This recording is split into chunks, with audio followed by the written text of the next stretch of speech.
pa da nam se bolje digne. Eto tako. To je najbitnije za listarić. Malo se pošećeri, stavi se ulja i jaja i mlijeko. I germa je važna. Na onoj vrećici po kile brašna, jedna kockica germe. Ali mi pošto sad ovdje idemo to sve kako treba. Onda stavimo još jednu germu, malo da ga poplašimo, zima je, pa da nam se bolje digne. Važno ti je ugrijat moraš mlijeko, ništa ladno. Imat ga u toplom da ti se diže.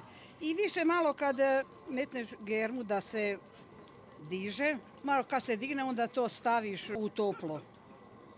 Ne smije se. Više ga žilaviš, krene otkaljat od te tvoje posude, onda ćeš vidjeti da se diglo. Onda opet kad se digne, onda ćeš možda ga moraš istresti na stol i razvaljat. Onda ti se opet diže kad je na stolnjak staviš. Tako 2 puta se mora digniti, 3. put pečeš. Slušaj, jesi cura ili si žena? Cura. Onda ovako se moraš po stomaku pogledati, onda će ti ovako imati pojas, tako plesa malo i poguzova da budu veliki, da narastu. Moraš imati ljubavi u tom kolaču.